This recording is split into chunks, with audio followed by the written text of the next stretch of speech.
ডকমকত কংগ্ৰেছ দলৰ যুটীয়া বৰ্ধিত সভা সম্পন্ন উপস্থিত জিলা কংগ্ৰেছ দলৰ সাধাৰণ সম্পাদক সঞ্জীৱ তেৰণ কাৰ্বি আংলং জিলাত কংগ্ৰেছৰ ভেটি শক্তিশালী কৰাৰ উদ্দেশ্যৰে কাৰ্বি আংলং জিলাৰ মহামায়া পৰিষদীয় সমষ্টিৰ অন্তৰ্গত ডকমকা নগৰস্থিত লংকাম তেৰণ প্ৰেক্ষাগৃহত মহামায়া মণ্ডল কংগ্ৰেছৰ এখনি সাধাৰণ সভা অনুষ্ঠিত কৰা হয়। উক্ত সভাত সভাপতিত্ব কৰে মহামায়া মণ্ডল কংগ্ৰেছৰ সভাপতি বিদ্যা সিং ৰংপিয়ে। উক্ত সভাত অতিথি হিচাপে উপস্থিত থাকে ক্ৰমে কাৰ্বি আংলং জিলা কংগ্ৰেছ দলৰ সাধাৰণ সম্পাদক সঞ্জীৱ তেৰণ, কৰকান্থী মণ্ডল কংগ্ৰেছৰ সাধাৰণ সম্পাদক যদুৰাম দৈমাৰী, আনহাতে মহামায়া মণ্ডল মহিলাৰ সমূহ নেতৃবৃন্দৰ লগতে মহামায়া সমষ্টিৰ অন্তৰ্গত বুথ কেন্দ্ৰৰ সভাপতি সম্পাদকৰ উপৰিও কংগ্ৰেছ দলৰ বহুতো দলীয় কৰ্মীসকল উপস্থিত থাকে। News desk report, public news 24/7 Karbi Anglong.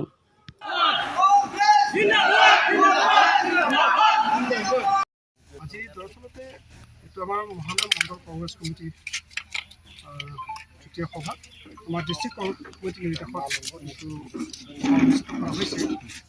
আচলতে আজি যিটো আমাৰ সভা হৈছে বিশেষকৈ আমাৰ মহামায়া মণ্ডল কংগ্ৰেছৰ যিমানখিনি আমাৰ PCC আছে, PCC লেভেলৰ যিমান মহিলা কংগ্ৰেছ আছে, ইউথ কংগ্ৰেছ আছে, লগতে আমাৰ মণ্ডলৰ লগতে মহিলা মণ্ডল আছে, ইউথ কংগ্ৰেছ আছে, আমি সকলোৱে মিলি আজি এটা সভা পাতিছোঁ। বিশেষকৈ সভা পতাৰ উদ্দেশ্যটো হৈছে কি আমাৰ সাংগঠনিক দিশত কেনেকৈ আমি সবল কৰিব পাৰোঁ আৰু BJPৰ বিৰুদ্ধে আমি কেনেকৈ থিয় হ'ব পাৰোঁ। বিশেষকৈ আমাৰ BJPয়ে যিখিনি ৰাইজক প্ৰতিশ্ৰুতি দিছিলে তেওঁলোকে পূৰণ কৰিব পৰা নাই। সেইকাৰণে ৰাইজ আজি আমি গম পাইছোঁ সকলোতে বিতুষ্ট, অকল আমাৰ মহামায়া বুলি নহয়, সমগ্ৰ কাৰ্বি আংলং সমগ্ৰ অসমতে সমগ্ৰ ভাৰতবৰ্ষতে BJPৰ বিৰুদ্ধে এতিয়া উঠিকৈ লাগিছে। আমাৰ ৰাইজে তেওঁলোকৰ বিতুষ্ট হৈছে। গতিকে এইখিনি ক্ষেত্ৰত আমি অন্ততঃ আমাৰ এটা সজাগতা সৃষ্টি কৰাৰ নিচিনা হৈছে। আমি BJPক হৰুৱাব নহয়, আমি কাম কৰিব লাগিব, কষ্ট কৰিব লাগিব আৰু কি ধৰণে কৰিব লাগিব সেইখিনি কিছুমান আভাস দি পেলাই আজি সভাখন অনুষ্ঠিত কৰা হৈছে।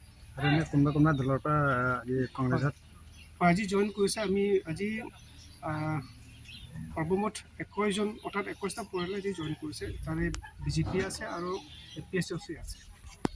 আৰু আমি ভাবোঁ BJP আৰু APSC এইটো ৰাখিব ক'ব, এইটো হেৰি APSC BJP তেওঁলোকৰ উদ্দেশ্য হৈছে কি তেওঁলোকে যিকোনো নাথাকক কিন্তু কংগ্ৰেছ হাৰিব লাগে, BJP জিকিব লাগে, সেইটোৱে কথাটো।